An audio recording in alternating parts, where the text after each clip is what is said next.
Kita sepatutnya di Malaysia kena bersyukur. Walaupun harga diesel kita sekarang dah mencecah RM3 lebih, hampir memasuki RM4 ni. Di Singapura, harga 1 liter diesel ke sana hampir mencecah RM13. Dah naik berapa tu kat Malaysia? Hampir RM4 lah. Kalau di Sarawak, kita masih mengekalkan RM2.15 1 liter. Hanya di Sarawak dan Sabah. Macam pernah dengar ayat ni seluruh Malaysia kecuali Sabah dan Sarawak. Tapi ni terbalik. Seluruh Malaysia kecuali Sabah dan Sarawak. Okey. Cun. Biasa beli buku geram betul tengok bakal. Tapi kali ni RM25 je. Sabah Sarawak 28. Tapi kali ni saya cuti tambahan hari Jumaat 20 Mac. Hari Jumaat. cuti. So, jap. Saya nak cuba faham. Kita kat Sarawak. Jumaat 20. Kita Sarawak Raya awal sehari. Benda tu jangan. Tak, kecuali Sabah dan Sarawak. Sorry. Sampai ke habis episod.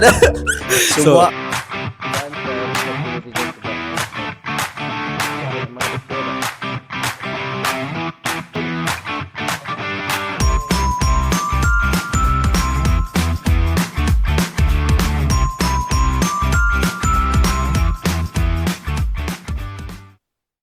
Assalamualaikum warahmatullahi wabarakatuh.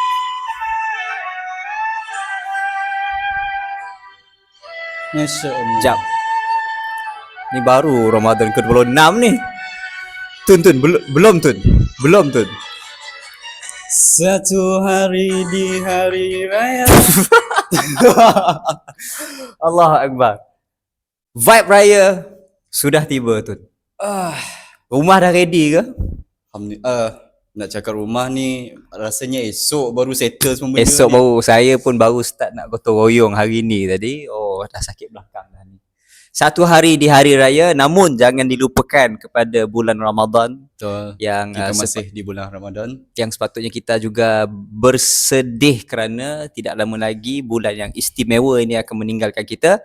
Malam ni 26, ada yang kata kita berpuasa 30 hari, ada yang kata 29, tapi kita tunggu sahaja fatwa, bukan fatwa ya. Maksudnya inilah ketetapan ataupun keputusan selepas melihat hilal dan sebagainya. Bila raya kita, insya-Allah ia juga satu isu sebenarnya Tun, tapi kita tak naklah ambil platform ada untuk isu. Ada yang kata jangan guna teknologi moden sangat nak tengok hilal, ada yang gunakan mata kasar lah. Ini bukan wacana podcast agama, tapi jadi kita skip that part. Kita penonton boleh try research di platform yang lain yang lebih ni lah. Kita bukan lah. kita si trusted. Betul. Kita si boleh dipercayai untuk bab yang. Okay, so insyaAllah Tun, tadi sebentar tadi Tun pasang lagu raya. Tun raya kat mana tahun ni? Tahun ni agak special lah. Kita balik kampung dekat Sibu, lepas tu Bintulu, balik lagi ke Kuching. Sibu, saya dengar lagu famous Hatepok dulu. Aku ada awet Sibu Sarawak. Yang tu Sarawak Sibu tu. Sibu Kuching berapa jauh? Depends lah. Kalau bawa laju bawah 5 jam dah sampai. Bawah 5 jam. Saya selalu berlumba dengan Tun dia ni kalau pergi Sibu rasa 3 jam pun dah sampai rasanya. Jadi Tun, hari ni kita akan mulakan dengan kita nak mengajar sahabat semenanjung kita tentang satu perkataan Sarawak Tun. Perkataan apa ya Tun? Sepatutnya dari dulu setiap episod kita ada satu perkataan ataupun beberapa perkataan untuk kita ajar viewers kita yang tak tahu bahasa Sarawak ni. Ada yang cakap bahasa Sarawak ni susah daripada bahasa utara ni. Tapi tak susah pun. Saya rasa saya setujulah statement tu. Bahasa Sarawak memang ada susah sikit berbanding dengan Semenanjung. Dan kalau kita compare tu, biasanya orang Sarawak boleh kelakar Semenanjung, tapi orang Semenanjung belum tentu boleh bercakap Sarawak lah. Betul. Tapi kita orang Sarawak kan selalu di expose dengan konten-konten Semenanjung. Kadang-kadang ada dulu satu konten Kelantan famous, orang Sarawak pun dah boleh kelakar Kelantan. Allah. Kita tak payah sebut. Statement kita tak apa tak? Nasi. Sebelum podcast saya adalah cakap macam ni dengan Rahmat. random, tak ada cakap Bro Ahmad ni tak ada. Tiba-tiba dah kepala rasa nak cakap macam ni. Cik, nasi kalbu so. Nasi kamu siap. Tambah wudu tak? Jadi itulah Malaysia warna-warni dengan pelbagai budaya dan juga pelbagai logatnya, makanannya dan sebagainya. So ni satu orang kata satu blessing, satu rahmat, satu keberkahan yang di bumi Malaysia ini. Okay Tun, perkataan Sarawak yang kita akan ajarkan kepada penonton hari ini adalah perkataan Tulah. tulah. So Tulah. kalau orang Semenanjung first time yang dengar tulah mesti cakap tulah. Bukan Tulah. tulah. Bukan, aku dah cakap dah. Tulah, aku dah cakap dah. Bukan tu. So apa macam mana Tun? Tulah tu, dia ibarat macam kita dah cakap dengan orang tu, tapi dia tak nak dengar. Ibarat kalau bahasa Malaysia pun ada ayat ketulahan. Ketulah. Oh memang ada. Ketulahan ada. Cumanya di Sarawak ni dia lebih spesifik lagi lah. Tapi nak translate dalam bahasa Melayu ni agak macam Sebelum kita translate ke bahasa Melayu, saya nak kongsikan beberapa expression orang Sarawak tentang penggunaan perkataan tulah tu. Sebagai contoh, kalau biasa saya dengar lah, kalau pergi ke masjid ke apa ke, kadang-kadang kopiah kita, songkok kita tersalah pijat, tersalah duduk dan sebagainya. Jangankah dibah, jangan duduk ke, tulah kau lah. Macam tu lah. So, dia macam benda yang tidak baik, yang suci diletakkan di tempat yang tak sepatutnya, macam nanti pantang kena larang. tulah, pantang larang. Tapi Tun, dari segi expression lain tahu tak? Tun tahu tak? ada. Tapi kalau saya cakap benda ni, jatuhlah maruah saya dalam podcast ni. Kenapa? Yang orang kenal saya ni sebagai seorang yang tak tahulah apa dia orang akan describe. Tapi saya nak out pada karakter sendirilah. Apa dia? Selain pada expression yang lain, ada juga expression yang macam ni. Tulah kau ya, balik lagi kau. Pukul apa dah maghrib dah tu? Tolong cut lah bab ni. Malu dengar. Yang tu kita kena cut untuk jadi short, bukannya cut buang. Jadi tulah is for me lah, dalam bahasa Inggeris mungkin karma lah kot. Tak? Yes. Contohnya kan, Betul, kita bila betul. kita buat benda jahat, benda tak bagus, jangan pula macam ni, tulah lah kau. Nanti ada something bad is gonna happen to Ya, you. ya, ya. Something like that, karma lah. Jadi Jadi itulah orang Sarawak selalu pakai. itulah. Dan kalau para pendengar dengar nanti, jangan buat macam ni lah, tulah kau kelak. Itu orang Sarawak nak kata, jangan buat benda tu, nanti kau kena something bad is gonna happen to you. Something like that. Kadang-kadang kita nak gurau dengan member-member kan. Kadang-kadang ada je macam ni. Tulah kau ya.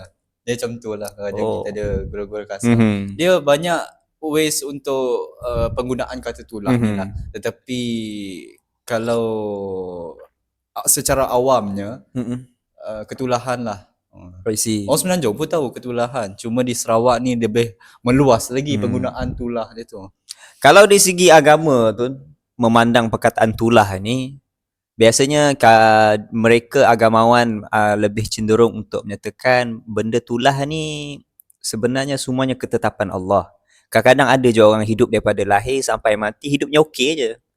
Hidupnya okey, saya dah tulah, saya dah apa. Tapi ujian-ujiannya adalah pada kekayaannya, adakah dia betul, bersedekah, betul. dia punya ibadahnya, adakah dia ikhlas ataupun riak. Kadang-kadang ada je hidup orangnya perfect je. Tapi saya dah tulah, saya dah apa, saya dah benda turut berlaku. Jadi nak katanya semestinya kita buat jahat, something bad. Sebenarnya something bad akan berlaku. Mun hidupnya baik, sebenarnya something bad juga.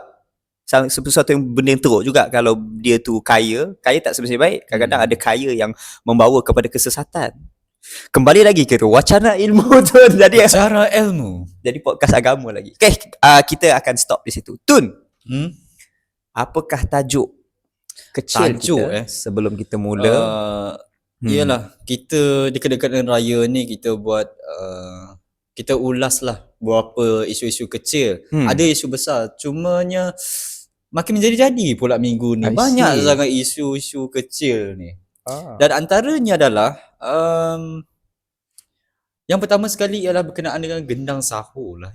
Ada tak video gendang Ada. sahur? Okey, saya akan tunjukkan sebuah video gendang sahur di sini untuk para pendengar yang tak pernah tengok gendang sahur. Kalau saya zoom sini ya.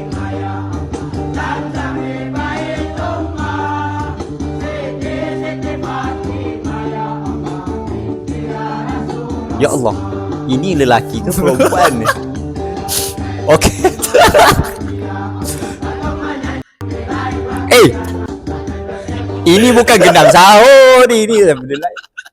Aduh, Saya rasa ni di negara jiran kita lah. jiran. Jangan, Aduh. bukanlah nak mengata, Malaysia pun ada juga yang pelik-pelik, tapi dia sebab ni sangat pelik bagi saya lah.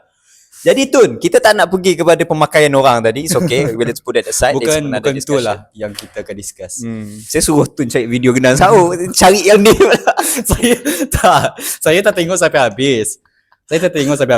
Bro Ahmad suruh saya cari video orang bergandang sahur lah. So saya cari lah mana yang macam best kan. Saya tak tengok habis. Saya tengok depan je dia orang berarak-rarak. Tak lah tengok sampai habis yang ada. Tapi saya rasa kebanyakan penonton tahulah Yalah. gendang sahur. Tapi ini budaya yang ada di Indonesia dan saya dulu pernah belajar di Turki dan juga ada culture yang sama. Mereka ni naik kereta Hilux, belakang dia tu ada gendang. Dia naik kereta pusing apartmen, pusing perumahan. Dang. Kenapa gelap tu? Betul lah. Tak teringat pasal ni. Teringat video tadi ke?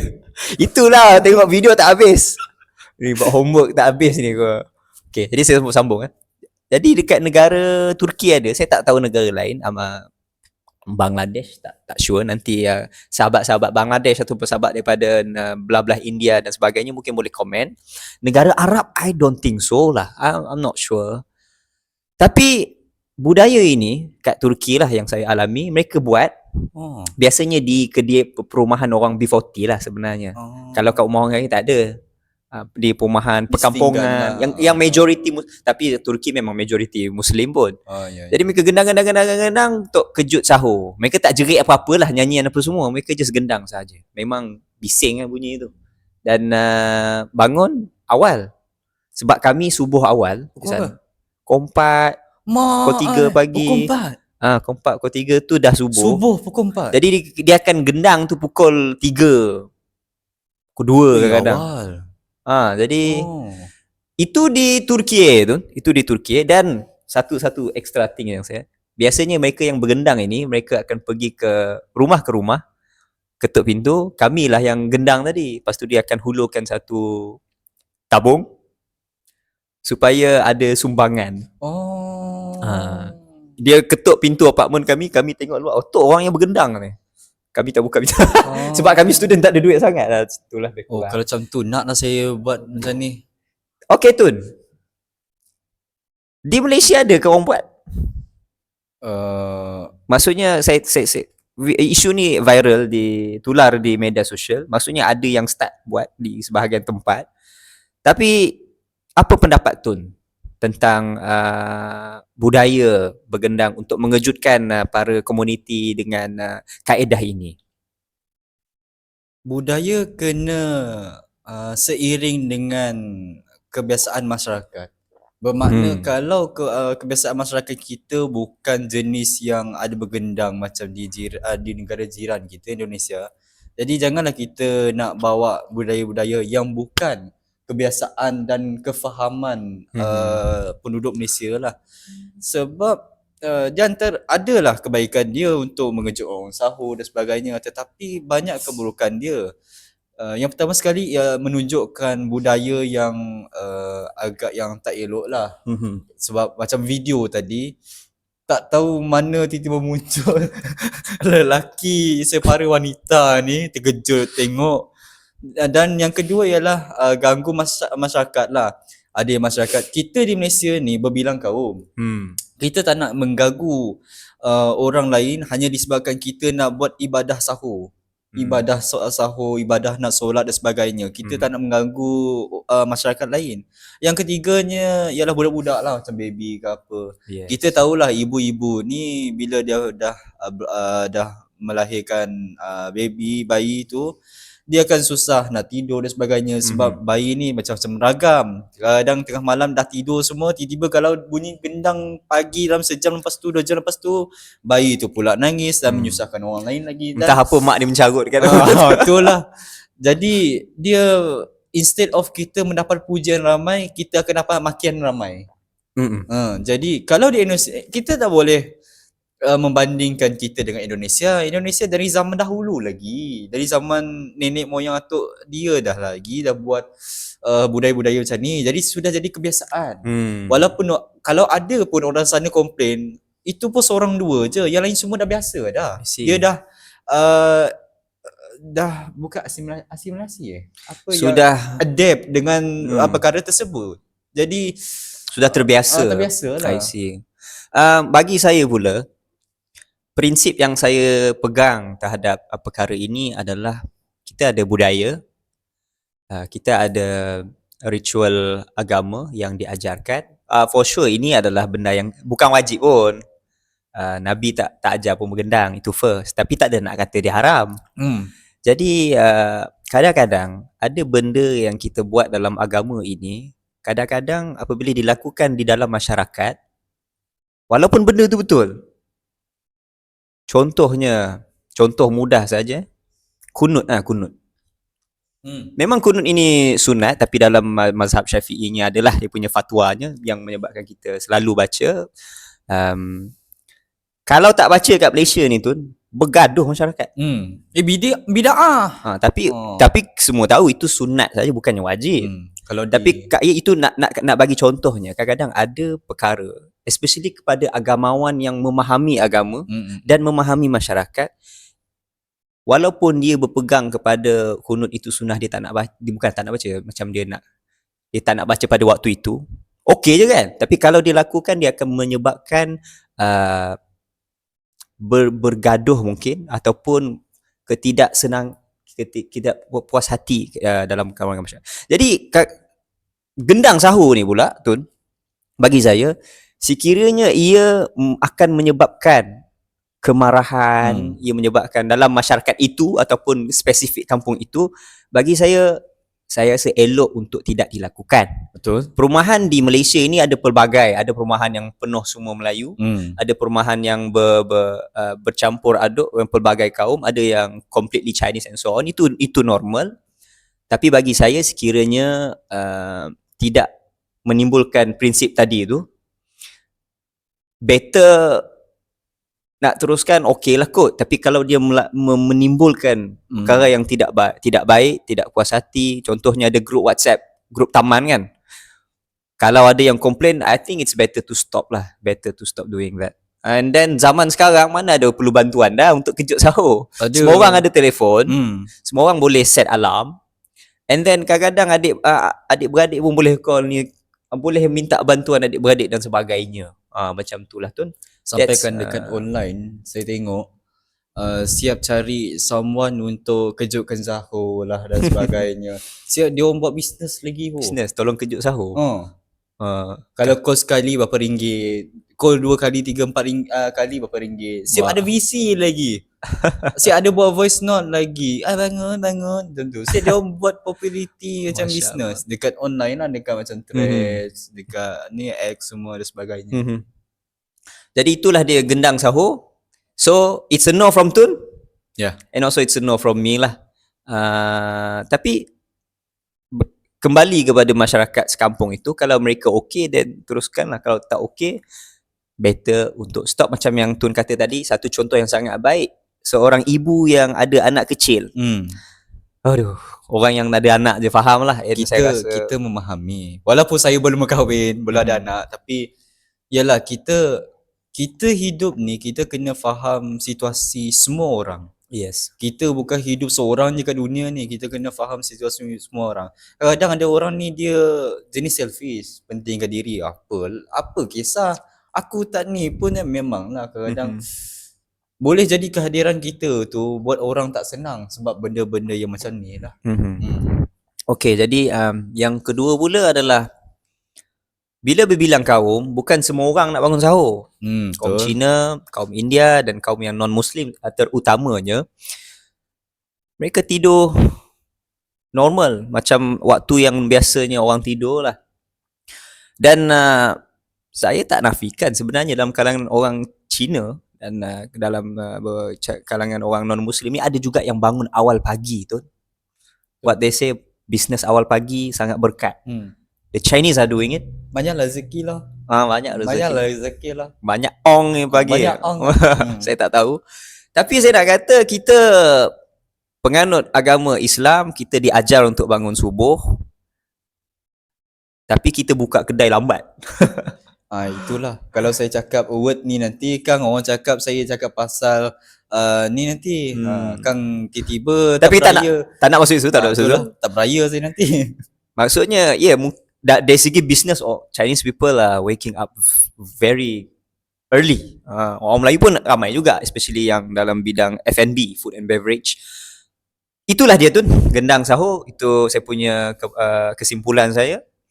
Jangan menyebabkan fitnah kepada agama dan jangan menyebabkan uruf setempat itu terganggu. Kalau kebiasaan di tempat itu bergendang okey, tapi jangan anggap tu ibadah yang khusus lah yang diajar Nabi. Bukan, itu hanyalah satu inisiatif untuk membantu masyarakat. Wallahu a'lam. Next. Apa dia tu? Seterusnya ni Kena rehat sebentar. boleh lah. Okay, kita rehat sebentar, kembali selepas ini.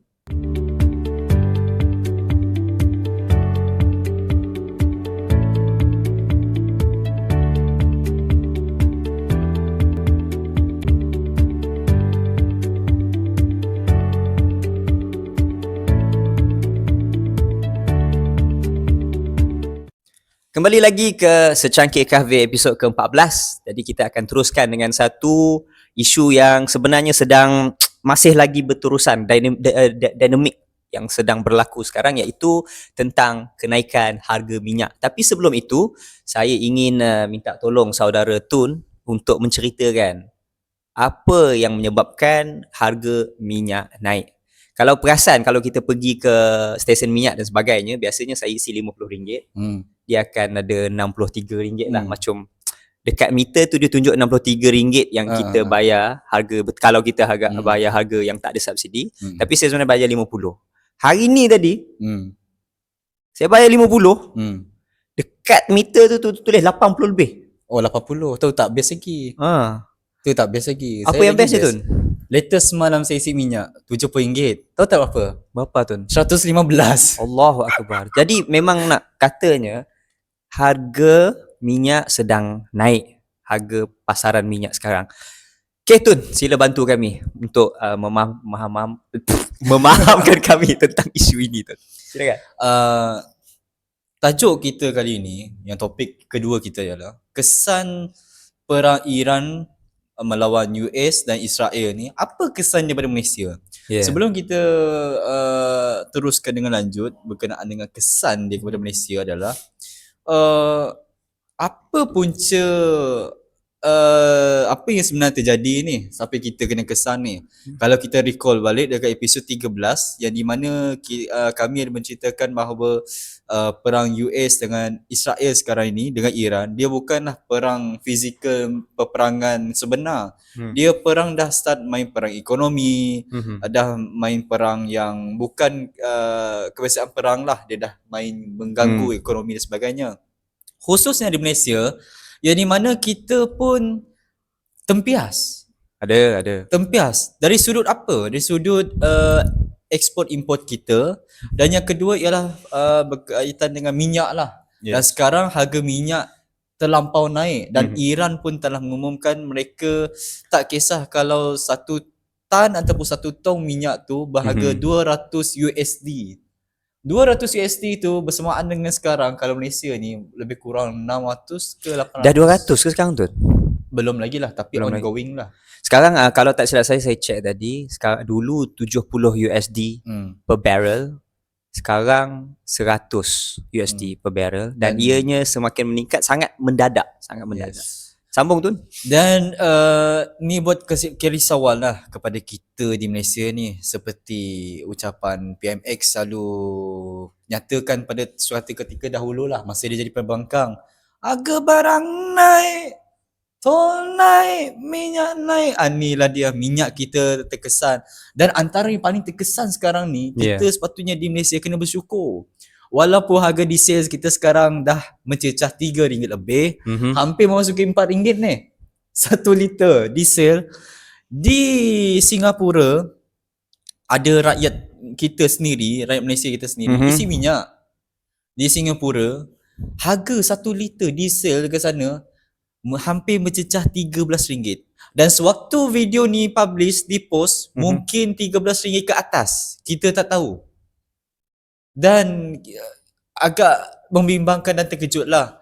Adakah pengguna-pengguna 4x4 ni yang 4x4 ataupun yang yalah kita panggil sebagai Hilux dan sebagainya, adakah diorang akan jual kenderaan diorang ni? Sebab harga minyak terlampau mahal dan Dah sebagainya. naik berapa tu kat Malaysia? Hampir RM4 lah. Kalau di Sarawak, special di Sarawak ni adalah kita masih mengekalkan RM2.15 1 liter. Hanya di Sarawak dan Sabah. Macam pernah dengar ayat ni seluruh Malaysia kecuali Sabah dan Sarawak. Tapi ni terbalik. Seluruh Malaysia kecuali Sabah dan Sarawak. Okey. Cun. Biasa beli buku geram betul tengok bakal. Tapi kali ni RM25 je. Sabah Sarawak 28. Tapi kali ni saya sebagai orang Sarawak, orang Borneo sokong seluruh Malaysia kecuali Sabah dan Sarawak. Yang ini saya sokong harga minyak ni. First time kita berbangga dengan kecuali Sabah dan Sarawak. Okey, berbalik pada tadi. Jadi, apa kesan panjang di Malaysia? Walaupun kita sebagai pengeluar minyak di Malaysia, kita pun ada kebergantungan juga dengan minyak-minyak yang luar ni. Sebagai contoh. Bukan kita negara yang ada minyak sendiri ke tu? Sebab tu lah PMX dulu masa dia berucap, dia pun ada cakap juga, kenapa kita tak boleh kontrol harga minyak kita sendiri? Kita bukan macam Singapura. Singapura tak ada minyak. Bak kata PMX, Singapura tak ada minyak. Mana boleh nak samakan Malaysia dengan Singapura? Thailand tak ada minyak. Kenapa kita nak samakan Thailand dengan Singapura, Thailand dengan Malaysia? Kita Malaysia pengeluar minyak. Kenapa kita tak boleh kontrol harga minyak kita sendiri? Disebabkan kita berdagang harga minyak ni menggunakan harga pasaran dunia. Kalau harga pasaran dunia menaik, kita pun turut naik. Kalau pasaran harga dunia ni menurun, kita pun menurun. Dan tak silap saya, kalau kita masih mengekalkan RM2.05 pada waktu dahulu sebelum disubsidikan RM1.99, mungkin harga minyak kita sekarang tak naik. Mungkin. Boleh jadi dia naik juga, kita pun tak pasti. Sebab dulu kita menggunakan kaedah sistem bukan pengampungan, tetapi ada satu sistem ni yang diguna pakai. Dan sekarang pun harga minyak RON 95 pun dah naik dah sekarang, RM3 lebih. RM3 lebih. RM3 lebih, hampir nak masuk RM4. Dan orang yang sangat bangga, yang sangat happy sekarang ni, yang sangat seronok adalah pengguna-pengguna EV lah. Pengguna-pengguna electric vehicle ni. Kerana apa? Kita orang ni tak payah isi minyak. Diesel pun kita orang dah tak pening pala. Kita pun tak pening pala nak isi RON 55. Kita orang isi elektrik aja. Tapi jangan silap juga. Saya rasa elektrik pun akan dinaikkan. PMX pun dah tanya, dah bagi tahu dah. Even Menteri kita Datuk Masabu pun dah bagi tahu kena tanam sayur-sayuran di belakang rumah dan sebagainya. Ini petanda-petanda yang buruk lah. Tak semestinya harga minyak petrol naik, harga elektrik tak naik, tak.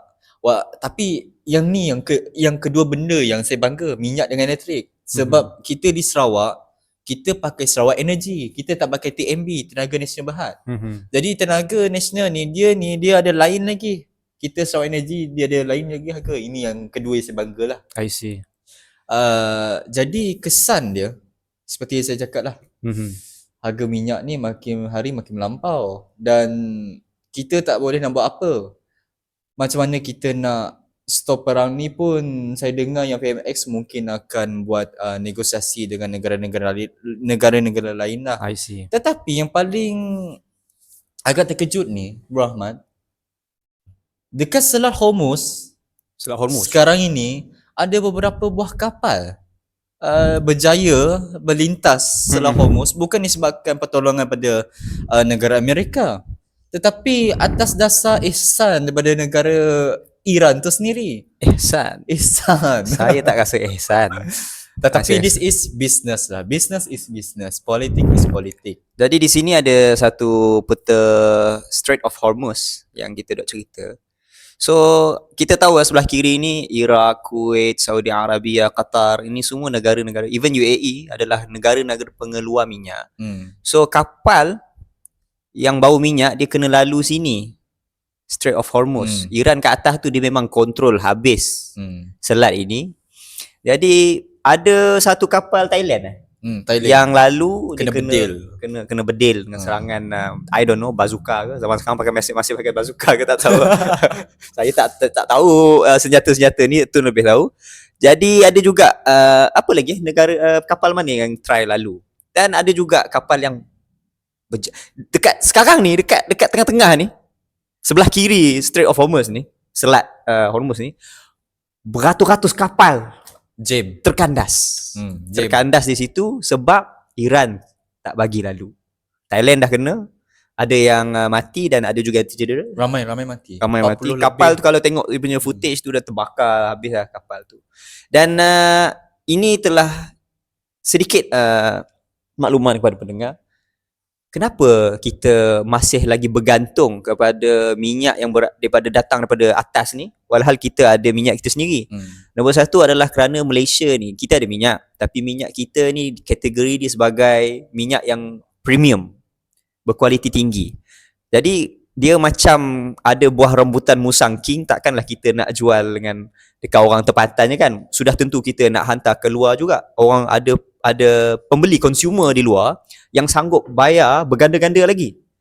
Jadi berkenaan dengan minyak Malaysia mengamalkan jual beli minyak negara kita yang kualiti ini dengan harga yang sangat tinggi untuk keuntungan lah. Keuntungan siapa? Untuk keuntungan kita rakyat.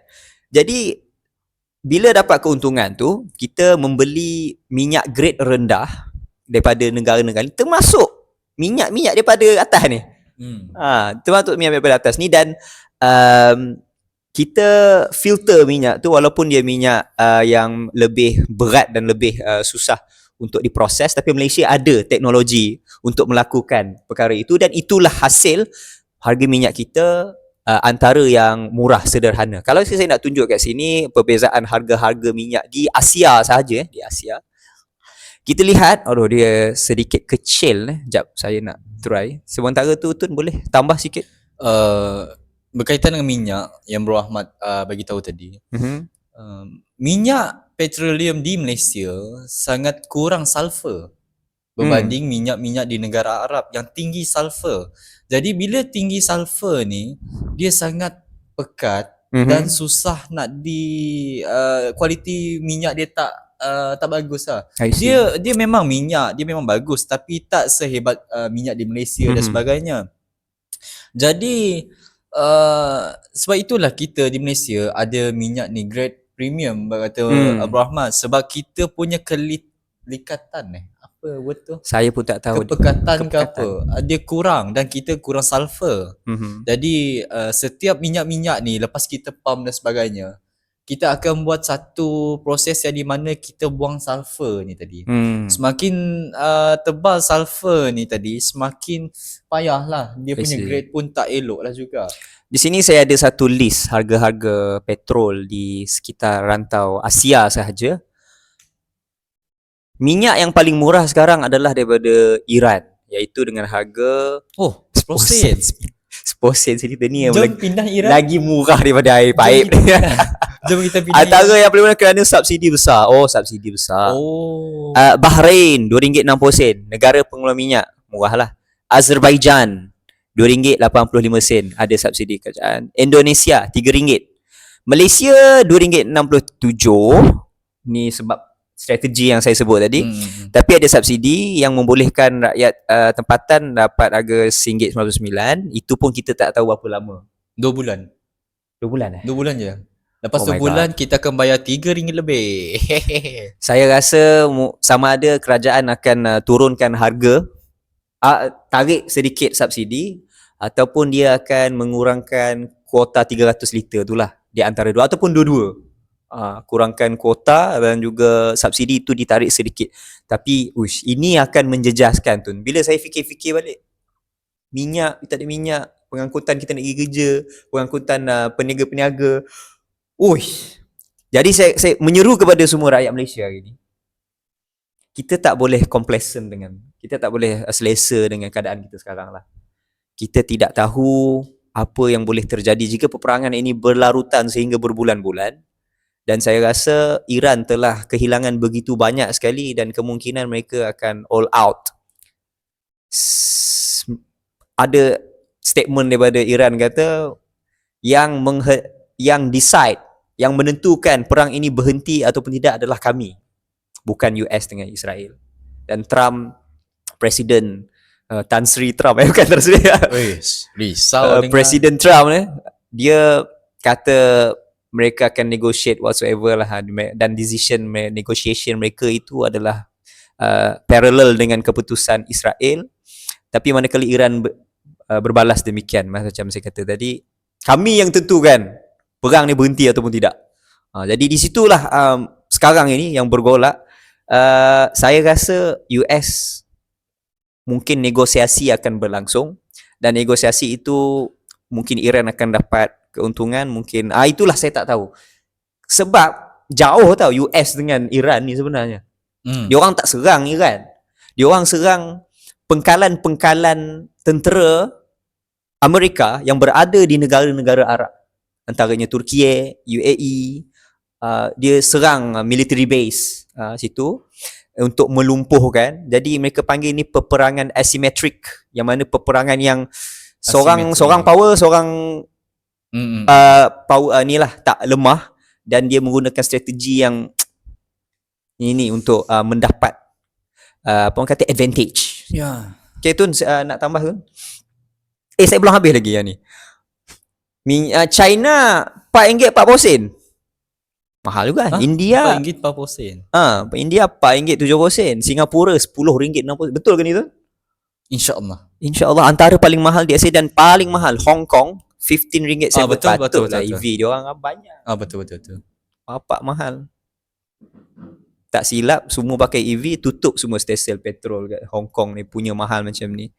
Okey Tun nak tambah apa-apa? Jadi kita rasa kita sudah fahamkan penonton kenapa mahal, dan kita juga sudah menyatakan mungkin tidak lama subsidi ini. Saya rasa kita doakan yang terbaik. Saya tak tahu siapa akan jadi perunding di antara dua negara ni. Mereka masih berbalas serangan, dan Iran biasa dia attack Tel Aviv banyak. Dia banyak serang Israel sebab US jauh sangat. Macam itulah lebih kurang. Lagipun military base dekat negara-negara Arab ni dah settle dah. Settle macam mana tu? Dah habis bantai dah. Dah banyak hancur sebab military base US dekat negara Arab ni tak besar pun. Dia cukup-cukup je macam tu. Tapi kalau kita tengok dari zoom atas memang besar lah, tapi tak salah besar mana. I see. Jadi dia dah settle dah bab-bab askar punya US ni. Cuma ada pertolongan daripada laut lah, yang tentera laut dan sebagainya. Cumanya adalah beberapa individu dan orang lain dia cakap macam ni, Iran berperang dengan US, kenapa nak kita nak sibuk? Tak payahlah sibuk, pedulikan lah. Pendirian saya jelas dalam hal isu ini. Perang mereka adalah perang kita. Saya rasa apa-apa perang pun kita terkesan. So kita kena ambil cakna, bagi saya lah. Perang mereka adalah perang kita. Ekonomi mereka terganggu, ekonomi kita pun terganggu. Rakyat mereka tu kucak kacir, rakyat kita pun kucak kacir. Kita dah mula berlega sekarang kerisauan itu. Dan apa-apa pun jadikan dunia ni, negara ni nak tunggu terbalik ke, dia nak perang apa ke apa sebagainya, kita pun terkesan. Apa sebab kita terkesan? Disebabkan ekonomi kita bukan bergantung pada diri kita sendiri. Ekonomi kita banyak bergantung pada luar negara. Walaupun kita adalah negara yang pengeluar, kita pun kena juga menghantar barang-barang kita menggunakan kapal kargo. Kalau tempat selat sebagai misalnya, Selat Hormuz tersebut, laluan dia ditutup, bukankah dah mengacau kita punya ekonomi tempatan dari sudut ekspor import kita dan sebagainya, khususnya pada minyak lah.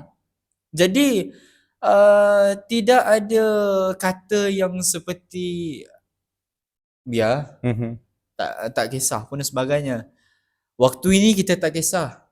Dan waktu ini kita banyak duit. Mhm. Dan waktu ini kita mempunyai segala-galanya. Tetapi akan ada satu masa nanti kita akan meraung, kita akan menyesal, kita akan merasa mengapalah tidak ambil cakna dan sebagainya. Mhm. Bukanlah untuk berpolitik, tetapi kita sama-sama memikirkan apa yang terbaik untuk kita dan dunia sekalipun. Kita bukan seperti Amerika. Semua tempat kita nak jadi superhero. Semua tempat kita jadi Superman. Kita sebagai masyarakat manusia ada di bumi sekarang ni, sama-sama memikir macam mana kita nak bagi win-win situation ataupun kita nak bagi perjanjian yang di mana peperangan ini mesti diberhentikan. Sebagai contoh, kita mengiktiraf kedudukan Iran, Mhm. kita mengiktirafkan nuklear yang mereka ada, kita tidak sekatkan lagi ekonomi mereka. Dan sekarang ini di Rusia, Presiden Vladimir Putin dia siap offer lagi kepada negara-negara barat iaitu Europe untuk supply minyak kepada mereka. Dan sekarang sebenarnya negara-negara Europe ni, Bro Ahmad, kalau Bro Yes. Ahmad tahu ataupun tak, dia orang ban tahu tak minyak gas asli pada Rusia sekarang ni. Dari dulu dah sejak Europe? Europe memang ban minyak daripada Rusia Mhm. sebab peperangan antara Rusia dan Ukraine. Mhm. Tetapi sekarang negara-negara Europe, negara-negara Eropah ni, dia orang dah terpaksa tebal muka. Terpaksa meminta tolong pada Rusia untuk ekspor minyak mereka ke negara-negara Eropah. Mhm. Dan inilah dinamik pertukaran percaturan, Mhm. pertukaran ekonomi, pertukaran siapa yang pegang siapa. Yeah. Yang di mana kita melihat Rusia di sanction, ya, disaksi oleh negara-negara lain.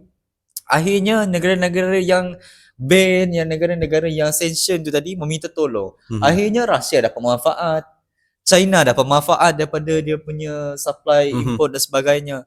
Dan negara-negara yang mereka ban tersebut semua mendapat manfaat daripada tersebut. Jadi tidak ada kebergantungan kepada Amerika lah I sekarang ini. see. Jadi di sini Tun menyatakan kita perlu melihat keadaan dunia sekarang. Kita tidak boleh lagi terlalu selesa dengan kedudukan kita sekarang. Kita harus meningkatkan skills. Kita harus meningkatkan daya saing, ilmu masyarakat kita, ketamadunan dan juga kemodenan Malaysia daripada pelbagai sudut untuk supaya kita tidak terlalu bergantung dengan kuasa luar seperti US dan sebagainya. Kerana kalau berlaku demikian, ia akan menyebabkan suatu perkara yang buruk yang mungkin akan berlaku pada negara kita. Okey, baik Tun, saya rasa saya tidak akan tambah apa-apa lagi. Ya, sama. Jadi kita saya nak share sikit lah. Menteri Pertanian kata memandangkan krisis yang sedang berlaku ini, dia menyeru kepada semua untuk menanam seperti sayur-sayuran, buah-buahan ataupun tanam-tanaman yang boleh memberi sedikit apa orang kata survivability kepada semua rumah masyarakat. Start tanam dalam pasu ke tepi rumah ke kalau ada yang tanah, untuk kita tak tahu seteruk mana akan berlaku dalam masa sebulan, dalam masa seminggu, wallahu a'lam, kita tidak tahu. Prepare for the worst. Saya rasa paling tak best sekali terms kita adalah pada last kali waktu COVID dulu, dan ini mungkin akan jadi satu senario yang tidak begitu menyeronokkan yang akan berlaku. Jadi get prepared. Kita PMX kata untuk ni untuk menyimpan duit.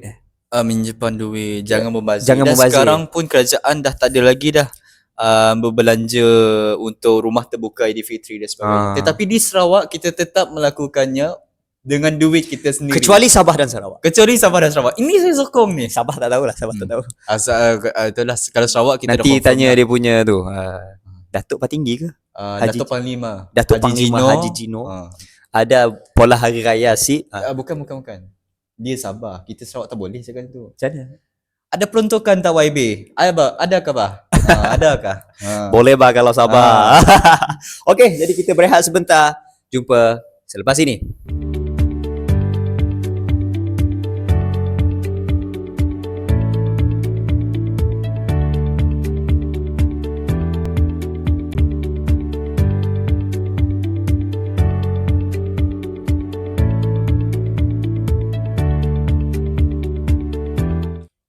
Kembali lagi ke dalam episod yang ke-14 14 bro. Secangkir Kafe, dan topik kita yang ketiga berkenaan dengan ni sebenarnya Agak heavy lah agak tu heavy topik lah, ni. tetapi kita akan kupas seadil yang boleh, Serahmah yang boleh. serahmah yang boleh, tak bias kepada sesiapa. Ya.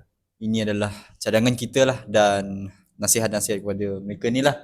Dan isunya berkenaan dengan Iaitu pembinaan rumah ibadat di tanah tanpa izin. Di tanah yang tidak mendapat keizinan lah. Kita tak nak guna perkataan haram sebab saya rasa perkataan haram itu terlalu boleh menyebabkan sebahagian masyarakat kita triggered lah kot. agak kasar lah. Haram untuk orang Melayu dengar haram. Haram Kita lah. selalu sangat sebut sampai kita rasa, tapi untuk mereka Kalau orang Cina Muslim, dia tak pakai haram. Kalau Cina dia cakap halam. haram hararam toyib. Tak tahu dia sebut haram kan. Itu gurauan saja, minta maaf Tun pun dia orang Cina boleh lah dia ni kan, tapi saya Melayu racist doh. Okey, tanpa melengah lagi, so topik ini Tun, saya rasa semua pendengar pun ada tahu. Jadi di mana sebelum kita mula, saya nak menyatakan sedikit history background tentang rumah-rumah ibadat yang ada di tanah Melayu dan juga ada di Malaysia. Jadi kita faham bahawa sebelum siapa yang belajar sejarah mengetahuinya, iaitu sebelum Islam, penyebaran Islam di tanah Melayu, sebelum ini di kawasan tanah Melayu ini kebanyakannya menganut agama Hindu. Betul, itu memang sejarah kita. Orang Melayu tapi menganut agama Hindu. Dan apabila perubahan masa, peralihan masa, penyebaran Islam itu sangat laju dan sudah tentu apabila background historinya, secara sejarahnya kita menganut agama Hindu, tanah mereka menganut agama Hindu ini, sudah tentu ada kuil-kuil yang sudah lama pun dah terbina lama. Jadi kuil-kuil ini dibina sebelum kemerdekaan 1997 dan ataupun sebelum terbentuknya Malaysia 1963. Dan kuil-kuil ini dengan satu satu proses yang tertentu, ia dibolehkan, ia boleh kekal untuk disahkan dan terus beroperasi seperti biasa. Namun isunya adalah apabila rumah ibadat yang tak kira apa-apa, kuil ke, sinagog ke, cathedral church ke apa ke, even surau dan masjid sekalipun, yang dibina di atas tanah tanpa izin, dan tuan tanah datang, ini tanah aku, kenapa ada orang lain pula yang berada di sini? Jadi ini telah menyebabkan bukanlah ketidakpuashatian. Ini saya perlu katakan perkataan ini adalah satu ketidakadilan yang telah berlaku kepada empunya tanah tersebut, tanpa menyinggung perasaan kepada penganut rumah ibadat. Sudah tentu kita tidak boleh melayan isu ini. Kalau orang buat rumah atas tanah kita, sudah tentu kita marah dan kita laporkan kepada pejabat tanah dan sebagainya, dan juga pihak autoriti untuk sama ada, saya rasa ada dua je, sama ada dirobohkan kembali ataupun dia dipindahkan. Tapi di sini tu, ya rumah ibadat tu, sudah tentu ada sensitivity, sudah tentu ada perkara-perkara yang perlu dijaga dan mungkin memerlukan SOP yang khusus untuk menjaga ketenteraman. Jadi sebelum saya serahkan kepada Tun, saya nak cerita sikit lah. Ada beberapa golongan di media sosial. Saya tak tahu nak sebut nama ke tidak. Antaranya adalah, saya sebut sajalah, Firdaus Wong. Mereka ini adalah daripada, dia penceramah bebas kalau tak silap saya, pendakwah bebas. Beliau sendiri adalah seorang Chinese revert. Dan saya personally, saya suka konten beliau. Tentang agama, tentang memahamkan orang yang tidak lagi mengenali agama Islam ini. Saya suka dan beliau menyampaikannya dengan cara harmoni. Dan juga beliau juga dan kumpulan-kumpulannya ada beberapa nama yang lain, antaranya Cikgu Chandra. Cikgu Chandra bukan Muslim, dia masih lagi non-Muslim, dan beberapa nama yang lain yang lantang bersuara yang menyatakan ketidakpuasan hati mereka terhadap rumah-rumah ibadat yang dibina di tanah yang tidak sepatutnya dan juga dibina di kawasan-kawasan tertentu seperti di tempat depan hospital sebagainya. Tapi kita nak khusus pada tanah dululah. Dan apabila mereka lantang di media sosial, sudah tentu Firdaus Wong ini dikenali sebagai Islam preachers, orang yang menyebar dakwah Islam. Tapi sebelum saya pergi ke opinion saya, sebenarnya melontarkan pandangan saya ingin beri Tun apa yang Tun rasa tentang perkara ini. Silakan. Berkenaan dengan isu sekarang ni, susah tajuk ni Tun. dia Minta maaf, saya yang pilih tajuk ni. Dia agak berat lah. sebenarnya Bro Ahmad dah lama dah minta nak isu ni. Cuma kita kena hati-hatilah berkenaan dengan isu ni. Kita tak menyalahkan sesiapa. Kita tak ada biaskan sesiapa. Walaupun kita bukan agama yang ni ke apa, bukan. Kita bercakap berdasarkan pendapat. Pendapat tak semestinya betul. Pendapat adalah open, sama ada diterima ataupun tak diterima. Pendirian saya jelas berkenaan dengan rumah ibadat. Saya menyuruh kepada kerajaan negeri ataupun kerajaan federal, persekutuan, yang di mana daripada kita roboh kuil-kuil yang sedia ada, walaupun agak baru ataupun dah lama bertapak, instead of kita memindahkan ke tempat yang tidak ada penempatan ataupun tidak ada hak milik seseorang lah di kawasan tersebut, yang di mana kita tahu yang kerajaan memegang satu amanah yang di mana mereka ini menjaga semua agama, semua bangsa di Malaysia. Jadi tidak ada kata peruntukan ini dan itu, kerana itulah tugas kita dan itulah tanggungjawab kita untuk menjaga semua kaum dan semua agama. Dan berkenaan dengan roboh dan sebagainya, kita, kalau bagi saya lah, saya tak, kalau boleh janganlah guna perkataan roboh. Kita kena mengguna perkataan memindahkanlah ke tempat yang baharu. Semestinya kita akan roboh tempat tersebut, tetapi dengan eloknya kita menggunakan di headline berita, di headline sosial media untuk kita memindahkan tempat yang baharu agar tidak disalahfahami oleh masyarakat Hindu ataupun masyarakat yang bukan Islam ataupun Islam di Malaysia. Kerana perkara begini sangatlah berat, sebab salah sahaja sikit yang kita cakap dan sebagainya akan membuat perkara yang sangat besar dan boleh buat rusuhan kaum lah. Dan kita tak nak perkara tersebut terjadi, rusuhan kaum. Jadi cadangan saya kepada semua, untuk kita fair and square adalah kita memang sebagai rakyat Malaysia, sebagai negara Malaysia, kita memberi satu kehormatan dan kita memberi satu kebebasan kepada semua kaum, semua agama untuk menganut agama masing-masing, untuk mempunyai hak masing-masing.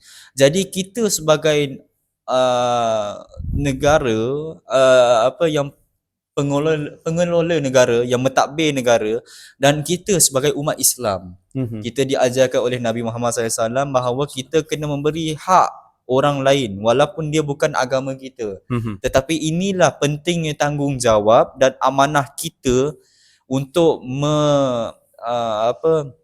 bukan merealisasikan, tetapi bukan bayar, tapi ada satu wordnya untuk Pampasan ke? bukan, untuk kita memberi sepenuhnya hak mereka. Kita tak boleh disebabkan mereka bukan agama kita, kita tak bagi dana, kita tak menindas mereka. Kita tak boleh menindas mereka, mereka ada hak mereka. Jadi kita sebagai umat Islam, kita janganlah mengecam mereka dan sebagainya. Cukup hanya kita memberi cadangan. Sebagai contoh, saya cadang kepada semua rakan-rakan Hindu saya, untuk kita bersama-sama dengan kerajaan dan PBT untuk kita memindahkan ke kawasan yang lebih baik, yang di mana kita tak mengganggu sesiapa lah, dan kita dapat membuat dan masyarakat Hindu kita boleh buat ibadah mereka dengan aman tanpa ada menjejaskan agama-agama lain. Kita boleh sahaja memberi nasihat tersebut tanpa memberikan provokasi-provokasi yang melampau. Inilah sebabnya kaum-kaum Hindu kita ni terasa kerana provokasi-provokasi yang berlebihan. Dan saya juga ingin bernasihatlah kepada rakan-rakan kita yang provok, rakan-rakan kita yang tidak puas hati. Ini tanah aku. Ya, memang tanah kita, tetapi carilah cara yang efektif, cara yang baik. Kita di Malaysia kita ada undang-undang. Gunalah undang-undang tersebut. Janganlah kita menghina agama inilah, kita menghina kaum ini dan sebagainya. Jangan. Kita lebih-lebih lagi saya tumpukan nasihat ini kepada umat Islam. Kita tidak diajarkan untuk menghina agama orang. Kita tidak diajarkan untuk menghina kaum orang. Dalam Al-Quran dan Nabi juga menyebut bahawa agama mereka adalah agama mereka, agama kita agama kita. Lakum dinukum waliyadin. Dalam surah pun ada menyebut perkara tersebut. Jadi itu percayaan mereka, mereka percaya, dan ini kepercayaan kita, kita percaya. Jangan sesekali kita menidakkan hak seseorang, jangan sesekali kita menindas seseorang. Jangan kerana mereka tidak sefahaman kita, kita terus menindakkan semua benda. Tak boleh. Kita kena berlaku adil sebagai rakyat Malaysia lah. Inilah kita selalu pupuk yang di dalam agenda-agenda kerajaan dan sebagainya. Kita rakyat Malaysia, kita satu Malaysia, kita rakyat Malaysia Madani dan sebagainya. Inilah visi-visi kerajaan untuk menyatu padukan rakyat kita. Selain pada kita sekolah sama. Kalau ayat arwah Tok Nan di bekas Ketua Menteri Sarawak, dia famous dengan macam ni. Kita orang Sarawak makan sama, minum sama, duduk sama, cari amoy pun sama-sama. Itu famous ayat daripada bekas Ketua Menteri Sarawak, Allahyarham Perhin Sri Adnan Satim, yang terkenal dengan perpaduan lah kita Sarawak ni. Saya sangat merindui sosok tubuh arwah Datuk Adnan Satim yang seorang pemimpin, walaupun ianya hanyalah ungkapan-ungkapan kata di majlis-majlis, tapi ungkapan-ungkapan kata yang sederhana itulah yang menyebabkan rakyat Sarawak ini merasakan kesatuan sesama kita. Jadi susah juga kita nak berpihak pada mana. Bagi saya prinsipnya adalah supaya kita tidak berganjak lari daripada keadilan, yang di mana keadilan untuk pemilik tanah dan juga keadilan kepada mereka penganut rumah ibadat itu supaya mendapat option yang terbaik untuk mereka. Seperti yang Tun kata tadi, kita ada kementerian untuk menjaga hal ehwal agama selain daripada agama Islam. Kita boleh manfaatkan perkara itu. Dan juga selain daripada keadilan, kita juga jangan menjadi ekstremis. Kita tahu Malaysia sekarang, kita dengan platform media sosial ini, kita bebas. Memang bebas, memang hak kita bebas, tapi implikasi kesan dan akibat selepas kita menggunakannya juga harus bersedialah. Pendapat saya sebagai seorang lelaki yang muda yang banyak lagi nak kena belajar, mungkin kalau saya berada di tempat Firdaus Wong dan juga mereka yang memperjuangkan isu rumah ibadat di tanah haram ataupun tanah tanpa izin ini, saya percaya ada SOP yang lebih tertutup. Saya faham media sosial sekarang ni, kita boleh tengok perang Iran-US, di mana media sosial tu juga memberi kesan kepada vote of confidence, keyakinan rakyat kepada pemimpin mereka. Sekarang ni Trump dibenci ramai oleh tindakan dia yang sangat-sangat orang kata terburu-buru menyerang Israel dan sebagainya. Begitu juga dengan Malaysia. Kadang-kadang walaupun benda tu betul tu, you know what, sometimes they say wisdom, hikmah is when you do it on the right place, on the right time, and on the saya lupa ada 3 perkataan, pada waktu yang betul, masa yang betul, cara yang betul, di tempat yang betul. Hikmah. Kadang-kadang ada juga benda betul yang kita buat, tapi dia tak kena dengan hikmah itu. Di isu ini, di mana kita lihat Firdaus Wong ini dia image pendakwah Islam. Pendakwah Islam. Sudah tentu ada unsur keadilan terhadap apa yang dia cuba sampaikan kepada kita melalui media sosial dia. Media sosial ni semua orang baca. Jadi saya rasa bila dia terlalu lantang tentang isu rumah ibadat Tuan Izin ni, dia seolah-olah dia pula yang jadi PBT buat kerja. Dia sebenarnya dia nak attack pihak autoriti tak buat kerja dengan pantas, dan juga dia nak tegur. Saya nak bagi tahu kepada pendengar, kalau ada pendengar India kat sini, kalau kamu jumpa Firdaus Wong, dia cakap dengan baik. He will dialogue with you dengan baik. Dia tak ada marah-marah apa semua tu. Cumanya saya rasa mungkin Tuan Firdaus Wong terlupa untuk menjaga persepsi masyarakat, sebab kita takut rusuhan boleh berlaku walaupun kita lantang tentang perkara yang betul. Sepatutnya benda yang orang yang lantang ni bukan dia, sepatutnya pihak autoriti. Pihak autoriti yang sepatutnya lantang melarang perkara-perkara ini. Dan juga ia juga memberi satu image yang tak berapa kena lah.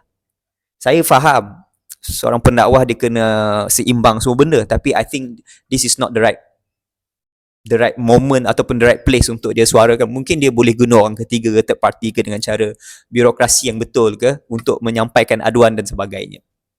Dan kemuncaknya adalah apabila kita melihat kereta Cikgu Chandra dibakar oleh ekstremis yang Cikgu Chandra ni bersuara tentang perkara yang sama, iaitu dia sangat tidak setuju tentang pembinaan rumah ibadat dan dia kata perlu dirobohkan segera. Benda ini telah menimbulkan kemarahan dan bakar kereta ni Tun. Ini benda yang sangat saya risau.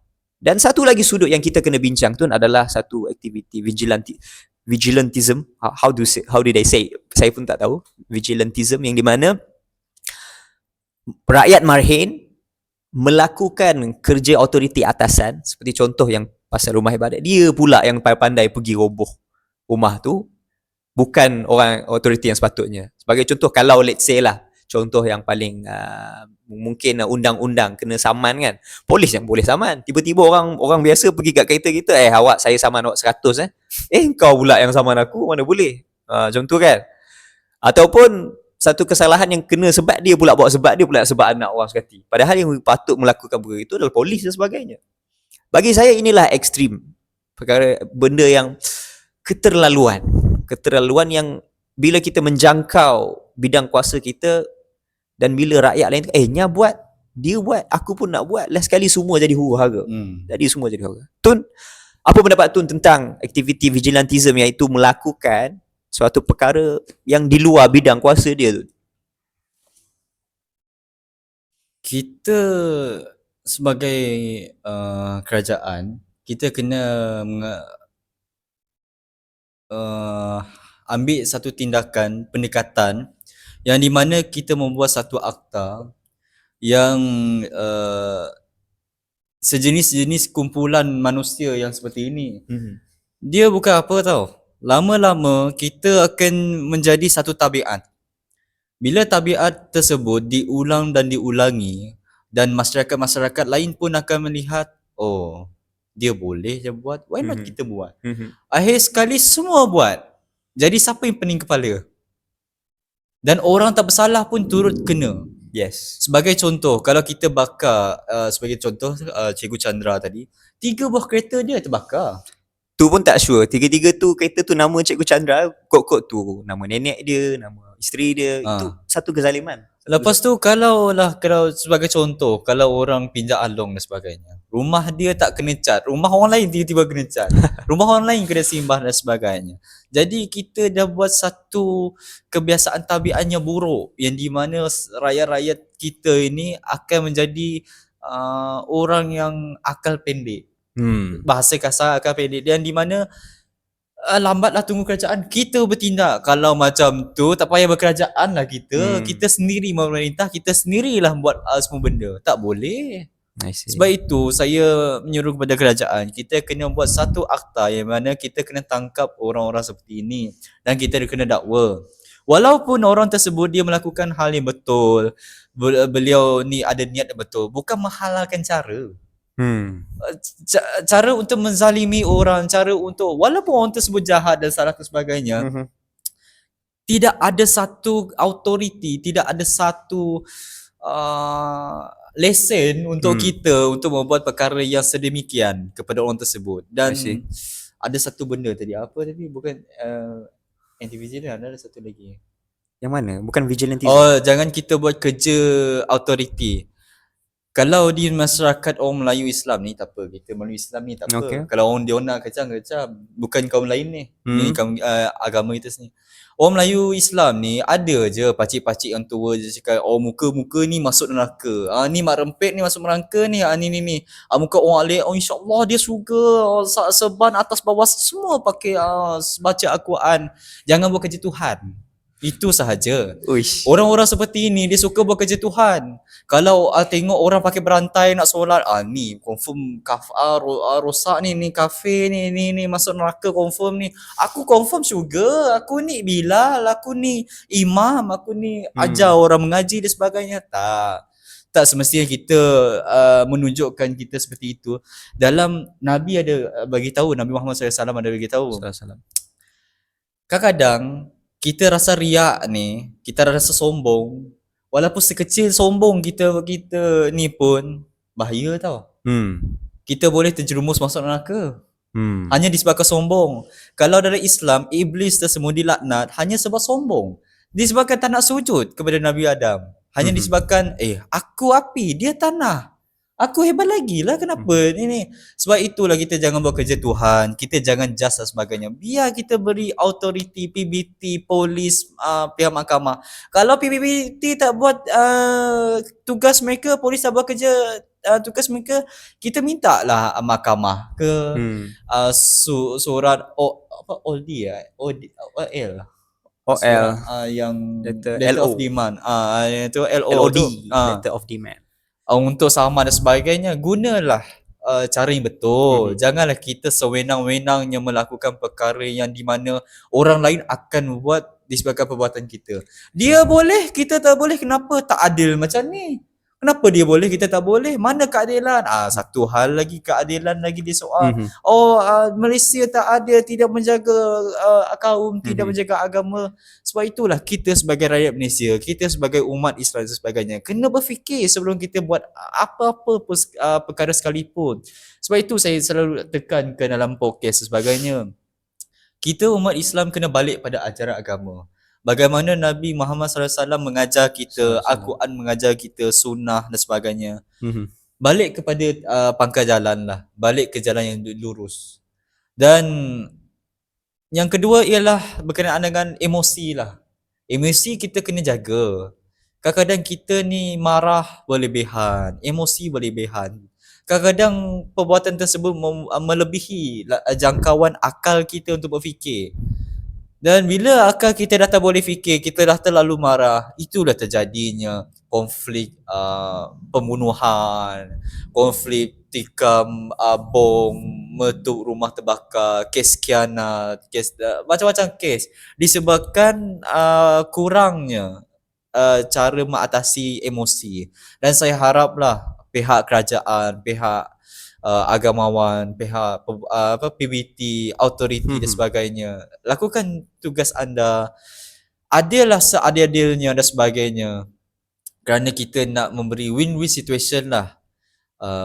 Kemenangan terhadap empunya tanah, kemenangan kepada orang rumah ibadat, kepada kaum lain dan sebagainya. Kita kena adil lah.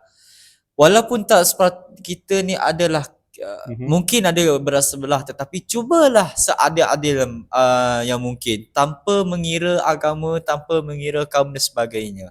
Inilah pesanan saya kepada seluruh masyarakat Malaysia. I see. Jadi di situlah saya kira tu pergulungan daripada Tun dan saya juga menyeru kepada emosi marah itu datang daripada media sosial, saya rasa. kerana ia secara berterusan, walaupun perkara itu betul untuk setengah pihak, kadang-kadang dia memang betul dari segi undang-undang, tapi kita harus menjaga emosi. Sekiranya kalau saya nak buat aduan ke apa ke, I'll just do it cara birokrasi lah, cara yang betul, SOP yang dokumentasi yang betul dan sebagainya. Sudah tentu yang perlu melakukannya adalah mempunyai tanah. Orang lain pun boleh buat juga. Mempunyai tanah yang sepatutnya harus melakukan aduan dan juga memohon pihak autoriti untuk melakukan tindakan yang terbaik. Perlu melakukan tindakan terbaik. Macam saya kata tadi, keadilan perlu diletakkan pada tempatnya, dan pada masa yang sama kita perlu menjaga sensitiviti. Saya rasa kita perlu menjaga sensitiviti di media sosial, di media sosial, dengan kadang-kadang benda-benda macam ni. Dia macam ni tu. Kadang-kadang bila kita nak tegur seseorang kan,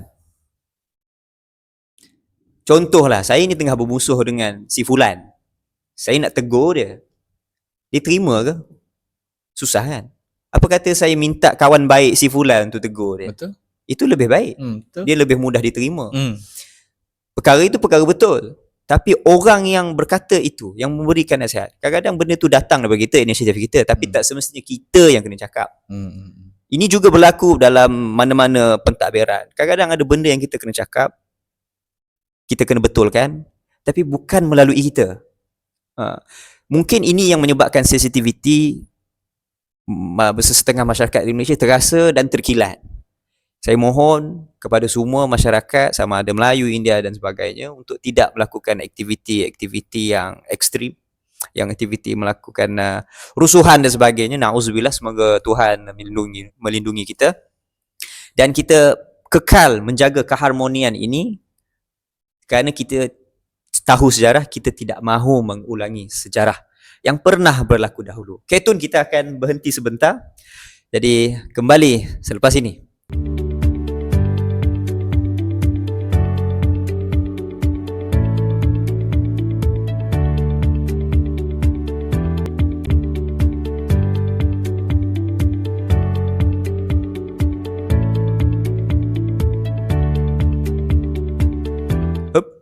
Kembali lagi ke dalam Secangkir Cafe, episod yang ke-14. So, ke-14. Topik seterusnya adalah topik yang terakhir, yang di mana topik ini ialah kita dah penghujung raya, penghujung puasa ni, adalah aktiviti-aktiviti kira macam aktiviti dan apa. Saya rasa waktu pengakhiran Ramadan ni ada juga yang maraton Lailatul Qadar. Itu mencari orang tu. Ada juga maraton iftar sini, iftar sana, iftar sini. Dan semua syarikat dan juga institusi kadang-kadang dia buat majlis buka puasa pada 10 hari yang terakhir. Tun. Dan yalah, hujung-hujung nak habis puasa ni kita ada macam aktiviti. Kalau di Sarawak, ada satu lagi word di Sarawak yang kita nak ajar. Apa perkataan Sarawak tu, Tun? Kalau dekat Semenanjung kita cakap berbuka puasa ataupun iftar. Di Sarawak kita tak, we don't say iftar, we say songke. Dan ada juga orang cakap songke. Dari mana ayat ni datang? Adalah cerita dongeng ni cakap ada satu keluarga orang putih ni. Dan iyalah, ni zaman British dulu. Ni keluarga orang Melayu. Dia kata cerita dongeng tapi macam betul. Iyalah. Diceritakan yang anak dia ni yang dengar kecil, boleh percaya jangan. Ni cerita dongeng lah. Anak kecil ni dia bagi tahu ke mak dia dekat dapur, Ma, bila kita nak berbuka ni? Ibu dia pula jawab, soon okay. Dan anak dia pun macam soon okay. Okay. Jadi kalau orang cakap okay, dia ada dua jenis tau. Satu okay dan satu K.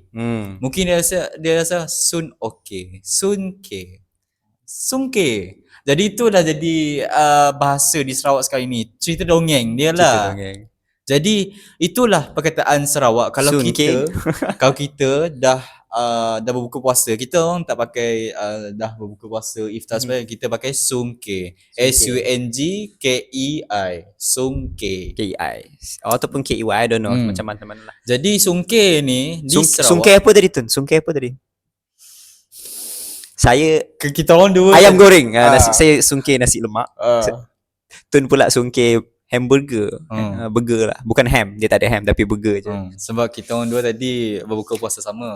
Kita pusing-pusing Metro City tu pergi Parimpan, aduh mahal lah pula.